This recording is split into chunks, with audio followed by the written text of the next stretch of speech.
Okay, everybody, so this is my review of Severance episode 8, What's for Dinner. This again was directed by Ben Stiller and written by Chris Black.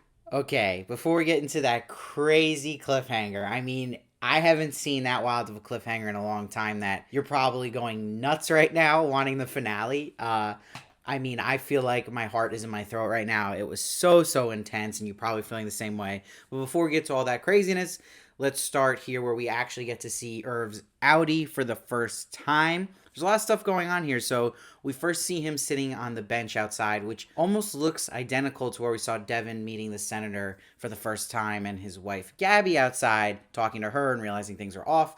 It looks like that similar town, and we see he's staying at Lenore Lake Apartments. And what's interesting as well, two things I noticed when he's sitting on this bench is he's looking up at a hawk flying over him. Looks exactly like the hawks we'll see in the Kier animation when Helly completes her quota for the team. And also, what's interesting is the church that is near Irv that he's looking at looks exactly like the church mini model that later in the episode Harmony will destroy in her shrine. So that's a lot of stuff I feel like that they're just hinting at right there. Now, what is really cool about this with Irv is that they're showing you he is literally painting with this black paint, which is now explaining what the black goo he was seeing is. He is painting all these pictures of the testing floor that we'll see later in the episode with Miss Casey, where she ends up going. And what's interesting is he's drinking coffee, he's playing Ace of Spades really loud to stay awake and do this. So it makes sense why he's exhausted at Lumen when he goes there, and it makes sense why he's then having these visions and kind of hallucinating, like to the point where someone who doesn't get sleep at all. This guy does not sleep. So we'll go back to the stuff with Irv in a second when we get to the end of the episode with that and with his outie. But I really want to hear you guys' theories on why he's painting these paintings. What is going on? Does he have some, connection to Lumen on the outside? I really want to know. Now, there's always some great humorous lines in the show. Now, another one that was amazing here for me is we see that Helly, she's playing catch up to everybody else to hit quota for these numbers. And Irv says, "Mark, don't laugh. I think it might be helpful for us to stand behind her and chant her name." I was dead at this line. This is like when they make the humorous moments with Irv, like this is him at his best, just saying stuff so awkward like this. I laughed so hard. And when Helly hits this 100%, we get this very eerie Kier Egan animation. I love all the eerie stuff with Kier Egan, again, reminding me of Westworld so much. Just this person in power, you want to know more about what's really happening here. And it was so creepy when he just says, "I love you" in the animation to Helly. Very strange. Like I said, you see those hawks that look just like the one that Irv saw. But we see she hits the quota, and then, Harmony is telling Milchek she wants an end of the quarter wellness session for Mark. And you see when she talks to Mark, she's even suggesting to him to be the one who stays for the waffle party, not Dylan. So there was some part of her that wanted her there, and I think she had bad intentions with Mark, whatever they be, and wanted him in that situation. But we're also seeing, again, Harmony is going to watch this wellness session with Miss Casey and Mark, knowing now that Miss Casey is Gemma here. It's so fascinating watching this scene, but knowing that also Harmony's watching, that the difference between her and Milchek watching this moment is that Milchek's like, look, they don't remember each other. That's a good sign. But she sees through that there is some connection they're having that's almost subconscious, like that they have the same connection they would outside of work, that affection she has for him you see in this scene. And that makes me think that's the reason Harmony sent, Miss Casey to the testing floor and back down there. I'm going to get more into the testing floor stuff in a second, but this scene really worked for me, the wellness scene, because it works so well with the music now, knowing what we know. Again, that Miss Casey is his wife in real life that he thinks is dead.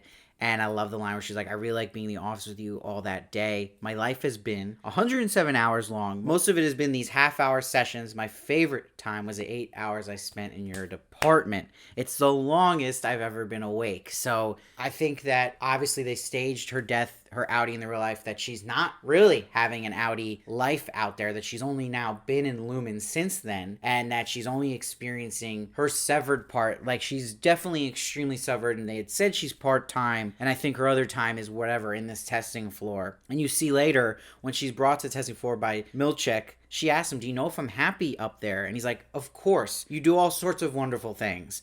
And to me, again, that's just bullshit coming out of Milchek's mouth. And that, again, she's not even having a life outside of Lumen because they have to frame her death. So I think she just gets shut down or something. It's a different situation than everyone in MDR that a person like Gemma is experiencing.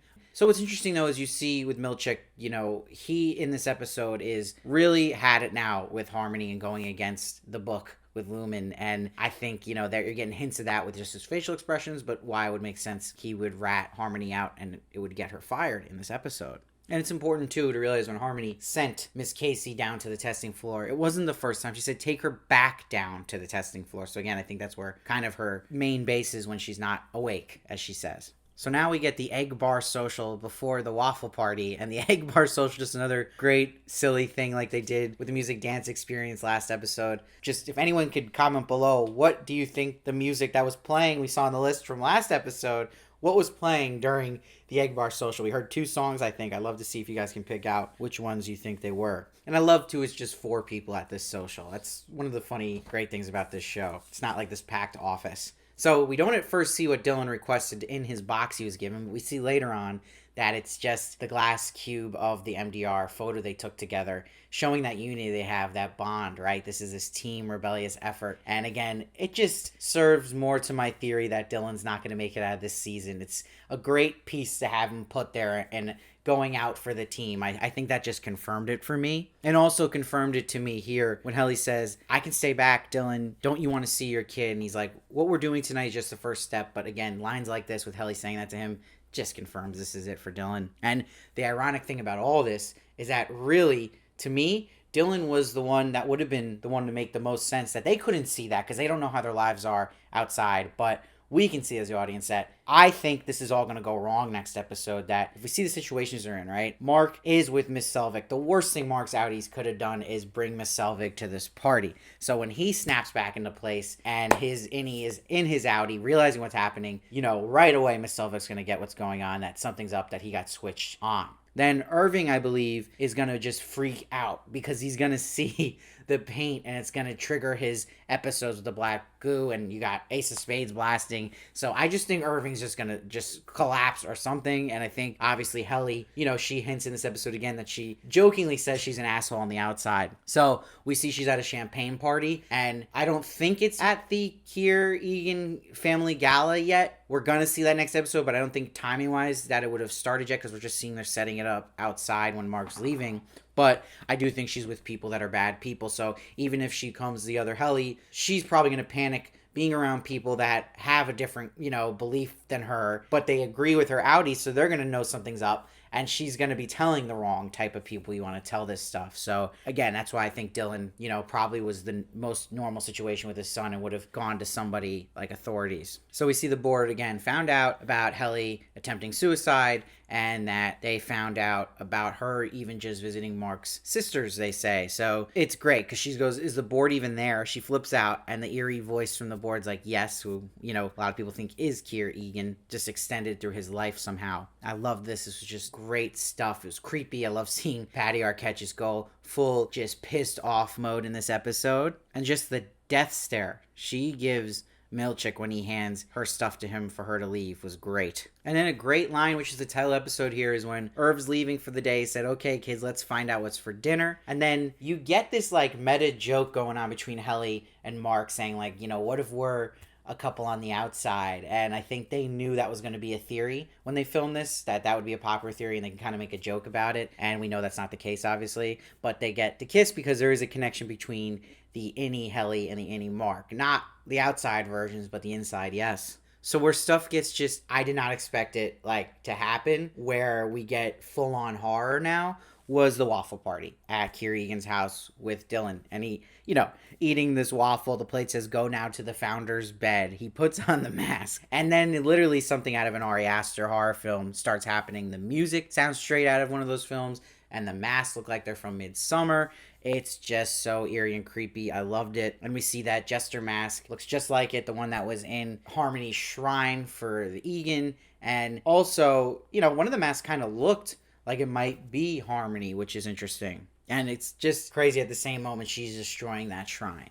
But we see that at the party here for Ricken's book, you see that Mark tells Miss Selvig he's thinking about quitting Lumen. So she actually is happy about this relief now because she just got fired from there, and I think she has some other plan to use someone like Mark, who is severed, for her wants and whatever her plan would be, maybe to go now against Lumen. I'm not sure. There's a lot that could happen here with Harmony now being fired. It's a total curveball and wild card, but I still think she'll plead her case to the board about what exactly is going on with people that are reintegrating. And I'm talking about incredible tension and suspense at the end of this episode. We see that Dylan is trying to turn off these two switches. We know it's a two-man job, which created so much suspense. But also when he's figuring out the system, we're getting stuff thrown at us. Like we see the system functions that are there, like beehive, branch transfer, clean slate, which is interesting. So they have the power to probably just clean someone's total brain, whatever side it is, maybe the severed side, just really scary. And lullaby too, so maybe power to put someone to sleep if they want. And again, getting the first glimpse of Helly Outy just in public was crazy. Everyone's about to turn on. That intensity, the music playing beneath it was just masterful. And really for me, it showed too, this whole episode was that type of penultimate episode. Sometimes the penultimate episode in shows is the crazy episode where crazy stuff happens. That wasn't the case here. This was the episode that is setting up for a wild finale. And it was such a masterful example of a build-up suspense type penultimate episode for a great finale. This does it perfectly. So for that alone, I'm giving this one a 9.7. It really is a masterclass in tension and suspense. Ben Stiller showing with his directing, he has really that Hitchcock level of building that tension and suspense and mystery and getting you just, your like heart is racing. I feel like just if you came to my review from watching episode, your heart is still pounding. So I feel that. I think that's just success altogether, and I'm really excited. I don't see how this finale can't be amazing. Like what they left it off on, I feel like we're all just now jonesing for the finale. So please make sure to leave your theories down below, what you thought of this episode, and please subscribe so you won't miss my review of the finale. I'll definitely be reviewing it. Please follow me at Steve Varley Show on Twitter, Instagram, and TikTok for more of me, and I'll see you next time.